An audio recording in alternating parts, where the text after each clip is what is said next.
வணக்கம். மதிமுகம் செய்திகள். இன்றைய முக்கிய நிகழ்வுகளை பார்ப்பதற்கு முன்பாக தலைப்பு செய்திகளை பார்க்கலாம். தமிழகத்தில் ஸ்டார்ட் அப் நிறுவனங்கள் உருவாகும், துணை முதலமைச்சர் உதயநிதி ஸ்டாலின் உறுதி. கோவையில் மதிமுக பொதுச் செயலாளர் வைகோவிற்கு உற்சாக வரவேற்பு, மதிமுக நிர்வாகிகள் நெகிழ்ச்சி. சென்னையில் ஏசி மின்சார ரயில்கள் இயக்கப்படும், தெற்கு ரயில்வே அறிவிப்பு. மீனவர்கள் கடலுக்கு செல்ல தடை, வானிலை ஆய்வு மையம் எச்சரிக்கை. தமிழ்நாட்டில் 5000 ஸ்டார்ட் அப் நிறுவனங்கள் உருவாகும் என துணை முதலமைச்சர் உதயநிதி ஸ்டாலின் தெரிவித்துள்ளார். தமிழ்நாடு துணை முதலமைச்சர் உதயநிதி ஸ்டாலின் சென்னை தாம்பரம் கிறிஸ்தவ கல்லூரி வளாகத்தில் 30 கோடி ரூபாய் மதிப்பீட்டில் 45,000 சதுர அடி பரப்பளவில் அமைக்கப்பட்டுள்ள CMC MRF பூங்காவை திறந்து வைத்து பார்வையிட்டார். அதன் பின்னர் மேடையில் பேசிய அவர், நிறுவனத்தின் மாணவர்கள் பல்வேறு தளங்களில் தங்களின் திறன்களையும் சிறப்பையும் மேம்படுத்த இணையற்ற வாய்ப்புகளை இந்த பூங்கா வழங்கும் என்பதில் எந்த ஐயமும் இல்லை என்றும், இந்த புத்தாக்க பூங்கா தமிழகத்தின் குறிப்பிடத்தக்க சாதனைகளுக்கு மேலும் வலு சேர்ப்பதாக உள்ளது என்று தெரிவித்துள்ளார். மேலும் வருகின்ற ஆண்டுகளில் தமிழகத்தில் 5000த்திற்கும் மேற்பட்ட ஸ்டார்ட் அப் நிறுவனங்கள் உருவாகும் என்றும், நமது மாநிலத்தின் பொருளாதாரத்தை உயர்த்துவது மட்டும் இன்றி இந்தியாவின் பொருளாதாரத்தை அடுத்த கட்டத்திற்கு உயர்த்தும் என்று தெரிவித்துள்ளார். மதிமுக பொதுச் செயலாளர் வைகோ அவர்களுக்கு கோவை விமான நிலையத்தில் மதிமுக நிர்வாகிகள் உற்சாக வரவேற்பு அளித்து நெகிழ்ச்சி அடைந்தனர். மதிமுக கட்சி நிர்வாகியின் இல்ல திருமண விழாவில் பங்கேற்பதற்காக மதிமுக பொதுச் செயலாளரும் மாநிலங்களவை உறுப்பினருமான வைகோ கோவை விமான நிலையத்திற்கு வருகை தந்தார். அங்கு அவருக்கு மதிமுக கட்சி நிர்வாகிகள் உற்சாக வரவேற்பு அளித்தனர். அப்போது கட்சியின் அடிப்படை தொண்டன் வழங்கிய பொன்னாடைகள் அனைத்தையும் நின்று பெற்றுக் கொண்டு அவர்களுடன் புகைப்படங்கள் எடுத்து அவர்களின் கட்சி பணிகள் மற்றும் அவர்களின் குடும்பங்கள் குறித்து கேட்டறிந்தார். தொடர்ந்து வரவேற்பளித்த அனைவருக்கும் தனது மனமார்ந்த நன்றிகளை கூறி விடைபெற்று சென்றார். இந்நிகழ்வில் மதிமுக கழக அவைத்தலைவர் ஆடிட்டர் அர்ஜுனராஜ், மாநகர் மாவட்ட செயலாளர் கணபதி செல்வராசு, கோவை புறநகர் தெற்கு மாவட்ட செயலாளர் குகன் மற்றும் கழக முன்னோடிகள் உள்ளிட்டோர் கலந்து கொண்டனர்.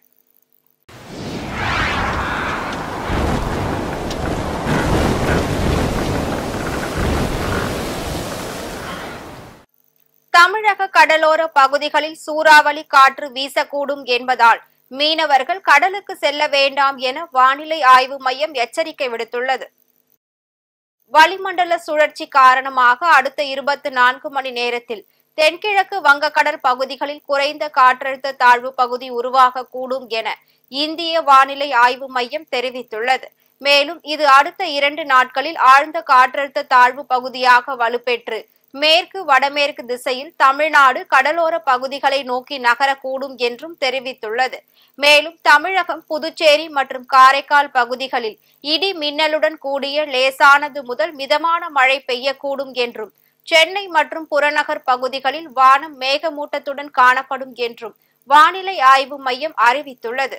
அதேபோல் தமிழக கடலோர பகுதிகளான மன்னார் வளைகுடா மற்றும் குமரிக்கடல் பகுதிகளில் சூறாவளி காற்று மணிக்கு 35 முதல் 45 கிலோமீட்டர் வேகத்திலும் இடையிடையே 55 கிலோமீட்டர் வேகத்திலும் வீசக்கூடும் என்பதால் மீனவர்கள் கடலுக்கு செல்ல வேண்டாம் என அறிவுறுத்தப்பட்டுள்ளது. சைதாப்பேட்டை காரணீஸ்வரர் திருக்கோவில் தேர் முட்டுவை அமைச்சர் மா சுப்பிரமணியன் திறந்து வைத்தார். சென்னை சைதாப்பேட்டையில் உள்ள சொர்ணாம்பிகை உடனுறை காரணீஸ்வரர் திருக்கோவில் தேர்முட்டு திறப்பு விழா நடைபெற்றது. இதில் சென்னை தெற்கு மாவட்ட செயலாளரும் மருத்துவ மற்றும் மக்கள் நல்வாழ்வுத்துறை அமைச்சருமான மா சுப்பிரமணியன் கலந்து கொண்டு 38 லட்சம் செலவில் கட்டப்பட்டுள்ள தேர்முட்டுவை திறந்து வைத்தார். இந்நிகழ்ச்சியில் சைதை மேற்கு பகுதி செயலாளர் கிருஷ்ணமூர்த்தி மற்றும் கழக நிர்வாகிகள் பலர் கலந்து கொண்டனர்.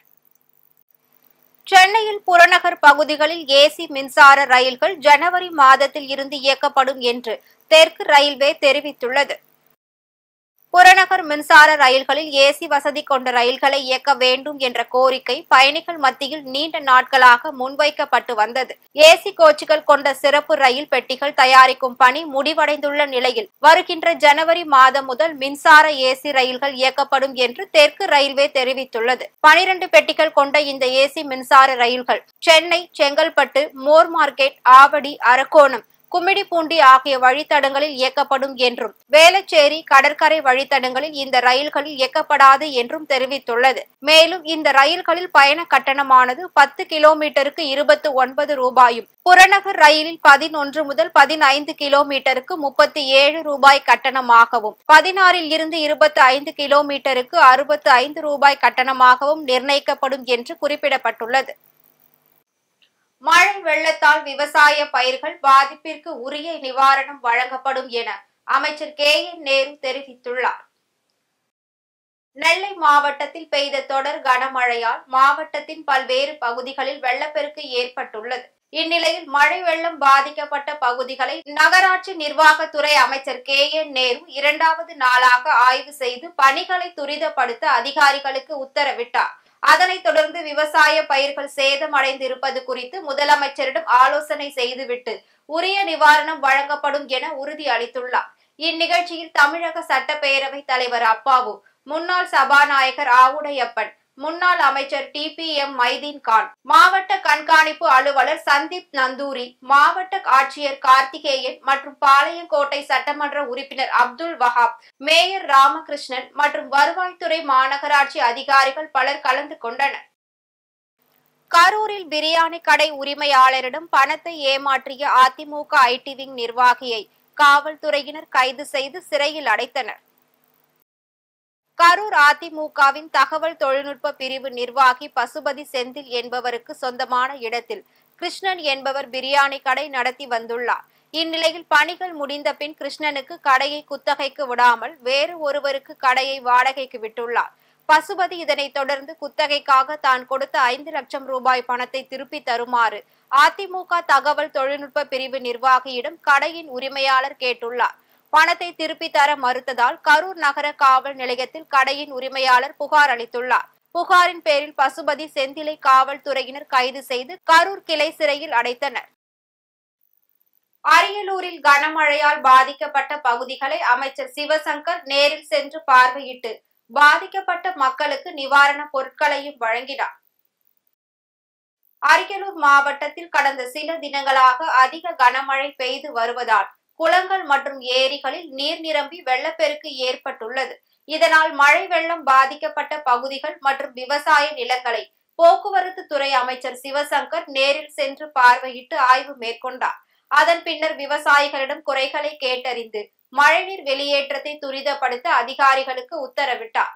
அதனைத் தொடர்ந்து பாதிக்கப்பட்ட மக்களுக்கு நிவாரணப் பொருட்களை வழங்கினார். கோவை மருதமலை முருகன் கோவிலில் நடிகை த்ரிஷா சுவாமி தரிசனம் செய்துள்ளார். நடிகர் சூர்யா நடித்து வரும் சூரியன் 45வது படத்தின் படப்பிடிப்பானது கோவை வேளாண் பல்கலைக்கழகத்தில் நடந்து வருகிறது. இந்நிலையில் முருகரின் மருதமலை கோவில் சுவாமி தரிசனம் செய்துள்ளார். அப்போது அங்கிருந்த அர்ச்சகர்கள் மற்றும் பொதுமக்கள் அவருடன் புகைப்படம் எடுத்து மகிழ்ந்தனர். புதுக்கோட்டையில் பெய்த கனமழையால் வீடுகளில் நீர் தேங்கியதால் மக்களின் இயல்பு வாழ்க்கை பாதிக்கப்பட்டுள்ளது. புதுக்கோட்டை மாவட்டத்தில் கடந்த சில தினங்களாக பெய்த கனமழையால் அசோக் நகர், சொக்கலிங்கம் நகர் பகுதியில் உள்ள குடியிருப்புகளில் மழைநீர் தேங்கியதால் மக்களின் இயல்பு வாழ்க்கை பாதிக்கப்பட்டுள்ளது. இது குறித்து அப்பகுதி மக்கள் கூறுகையில், மழை நீரால் அவதிப்படும் எங்களுக்கு அரசு உதவிகள் செய்ய வேண்டும் என்றும், மழை நீரை அகற்றி குடியிருப்பு வாசிகள் வாழ்வதற்கான இடங்கள் ஒதுக்கீடு செய்ய வலியுறுத்தியும், மழை நீரால் விஷப்பூச்சிகள் வருவதால் அச்சத்தில் இருப்பதாகவும் அவர்கள் தெரிவித்துள்ளனர். இது குறித்து மாநகராட்சி அதிகாரிகளிடம் பலமுறை கோரிக்கை வைத்தும் நடவடிக்கை மேற்கொள்ளாததால் தமிழக அரசு உடனடி நடவடிக்கை மேற்கொள்ள வேண்டும் என கோரிக்கை விடுத்துள்ளனர். வாணியம்பாடியில் கிறிஸ்துமஸ் தினத்தை ஒட்டி நடிகர் சரத்குமார் பங்கேற்ற கிறிஸ்துவ மரம் மற்றும் ஆடைகளை வழங்கினார். திருப்பத்தூர் மாவட்டம் வாணியம்பாடியில் கிறிஸ்துமஸ் தின சமத்துவ விருந்து நிகழ்ச்சி பாரதிய ஜனதா கட்சி சார்பில் நடைபெற்றது. இதில் நடிகரும் பாஜகவின் நிர்வாகியுமான சரத்குமார் சிறப்பு அழைப்பாளராக பங்கேற்று கிறிஸ்தவ மத போதகர்களுக்கு கிறிஸ்துமஸ் மரத்தையும் இஸ்லாமிய பெண்களுக்கு ஆடைகளையும் வழங்கினார். அதனைத் தொடர்ந்து செய்தியாளர்களை சந்தித்து பேசிய அவர், காங்கிரஸ் மூத்த தலைவர் EVKS இளங்கோவன் நாடாளுமன்றத்தில் என்னோடு பயணித்தவர், அவர்களின் மறைவு ஓர் பேரிழப்பு என்றும் அவர்களின் குடும்பத்திற்கு தன்னுடைய ஆறுதலையும் இரங்கலையும் தெரிவித்துக் கொள்வதாக கூறினார். அதனைத் தொடர்ந்து பேசிய அவர், ஒரு விழாவில் கூட்டம் ஏற்பட்டால் அவர்களை காவல்துறையினரை கட்டுப்படுத்த வேண்டும். ஒரு உயிரிழப்பிற்கு அவர்கள் வருத்தம் தெரிவித்து நிதி அளித்த பின்னும் அவர்களை கைது செய்வது நியாயமற்றது என தெரிவித்துள்ளார். இதை பத்தி விழாவாரியாக எங்க மாநில தலைவர் அண்ணாமலை அவர்கள் சிறப்பாக பதில் சொல்லியிருக்கார். நீங்க பார்த்திருப்பீங்க, ஊடகம் தான் இருக்கீங்க, நான் அதிலே தான் இருக்கேன். என்னை பொறுத்தவரை ஒரு வருஷத்துக்கு முன்னாடி, ஏன்னா first when you're you make a decision, முதலே ஒரு அப்போசிஷன் பண்ணியிருக்கணும். ஏன்னா ஜியாலஜிக்கல் சர்வே ஆஃப் இந்தியா வந்து ஒரு சர்வே பண்றாங்க. சர்வே பண்ணி இந்த இடத்துல இந்த தாது பொருட்கள், இந்த கனிம வளம் இருக்கு அப்படின்னு சொன்ன பிறகு அதை வைத்து தான் அவங்க வந்து they ask the state government. That state government should give an opposition. இல்லை முடியாது, பண்ணக்கூடாது, இதில் வந்து பல இயற்கை வளம் இருக்கு, இதில் பல தொன்று பல பண்டைய கால இதெல்லாம் இருக்குன்னு சொல்லியிருந்தாங்கன்னா அப்போ அவங்க வந்து இதோட டேக் நோட்டீஸ் ஆஃப் இட். நீங்கள் ஒரு காலத்துக்கு பிறகு போராட்டங்கள் வந்த பிறகு சொல்லும் போது இப்போ வருது. இருந்தாலும் நமது மாநில தலைவர் அது எப்படி வந்து அங்கு வராமல் இருக்க வேண்டும் என்று சொன்னால் அந்த மக்கள் மனதை புரிந்து கூட செயலாற்றும் என்று சொல்லியிருக்கார். ஈஷா யோகா மைய நிறுவனர் சத்குரு ஜக்கி வாசுதேவ் வருகைக்கு எதிர்ப்பு தெரிவித்து ஆர்ப்பாட்டத்தில் ஈடுபட்டவர்களை காவல்துறையினர் கைது செய்துள்ளனர். 7 மாதங்களுக்கு பின்னர் அமெரிக்க நாட்டில் இருந்து கோவைக்கு ஈஷா யோகா மையத்தின் நிறுவனர் சத்குரு ஜக்கி வாசுதேவ் வருகையை ஒட்டி கோவை விமான நிலையத்தின் முன்பு கருப்பு கொடிகளை ஏந்தி கண்டன ஆர்ப்பாட்டத்தில் ஈடுபட்டனர். காவல்துறையின் அனுமதியின்றி நடைபெற்ற இந்த ஆர்ப்பாட்டத்தில் பெண்கள் உட்பட 88 பேரை காவல்துறையினர் கைது செய்துள்ளனர். இதனால் விமான நிலையத்தில் பரபரப்பான சூழல் நிலவியுள்ளது. முன்னதாக செய்தியாளர்களிடம் பேசிய தந்தை பெரியார் திராவிட கழகத்தின் பொதுச் செயலாளர் கு. ராமகிருஷ்ணன், சத்குரு ஜக்கி வாசுதேவ் வருகையால் கோவையின் வளங்கள் சீர்குறையும், எனவே அவரது வருகைக்கு எதிர்ப்பு தெரிவித்து கருப்பு கொடி ஏந்தி ஆர்ப்பாட்டத்தில் ஈடுபட்டதாக தெரிவித்துள்ளார். பழங்குடியின மக்களுடைய நிலங்களை அபகரித்தது, யானை வழித்தடங்களை மறித்தது, அனுமதி இல்லாத கட்டிடங்களை உள்ளே கட்டி லட்சக்கணக்கான சதுரடி நிலங்களை கட்டியிருப்பது என்று பல்வேறு குற்றச்சாட்டுகள் இருக்கின்ற நிலையில் அந்த குற்றச்சாட்டுகள் மீது விசாரிக்க வேண்டும் என்று உயர்நீதிமன்றமும் உச்சநீதிமன்றமும் அனுமதி கொடுத்திருக்கக்கூடிய நிலையில் சுதந்திரமாக இங்கே தமிழ்நாட்டிலே கோவையிலே உலா வரக்கூடிய ஜக்கி வாசுதேவை தமிழ்நாடு அரசு கைது செய்ய வேண்டும், விசாரணையை தீவிரப்படுத்த வேண்டும். அந்த யானை வழித்தடங்களாக மீண்டும் இயற்கையாக அமைந்திருக்கின்ற அந்த மேற்கு தொடர்ச்சி மலையை இயற்கையாக இருக்க விட வேண்டும். ஆதிவாசி மக்களுடைய நிலங்களை ஆதிவாசி மக்களுக்கு பெற்று தர வேண்டும் என்று இன்றைக்கு கோரிக்கைகளை வைத்து ஜக்கி வாசுதேவுக்கு அமெரிக்காவிலிருந்து 7 மாதங்களுக்கு பின்னால் வரக்கூடிய அவருக்கு நாங்கள் கருப்பு கொடி காட்டி எதிர்ப்பு தெரிவிக்கிறோம். ஈரோடு கிழக்கு சட்டமன்ற தொகுதியின் உறுப்பினர் EVKS இளங்கோவன் அவர்களின் மறைவை ஒட்டி காங்கிரஸ் கட்சியினர் அஞ்சலி செலுத்தி வருகின்றனர்.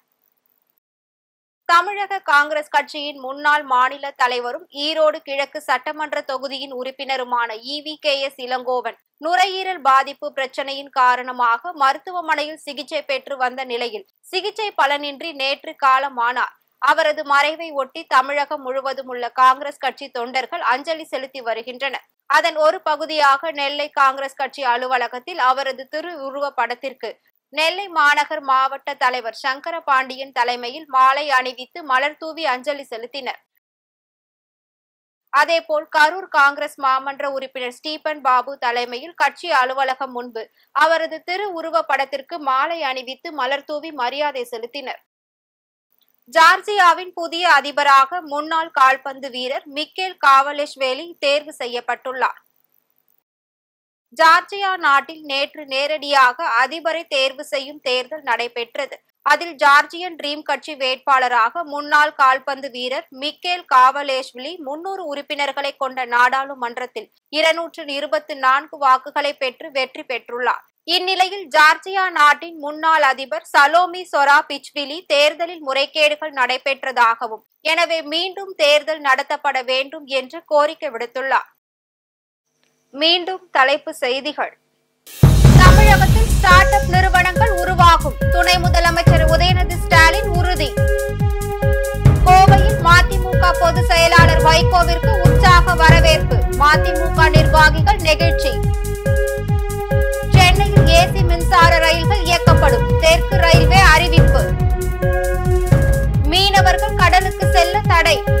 ஆய்வு மையம் எச்சரிக்கை. இத்துடன் செய்திகள் நிறைவடைந்தன. மீண்டும் செய்திகள் இரவு 8 மணிக்கு. மேலும் செய்திகளை தெரிந்து கொள்ள மதிமுகம் பிரைம் யூடியூப் தளத்தில் இணைந்திருங்கள்.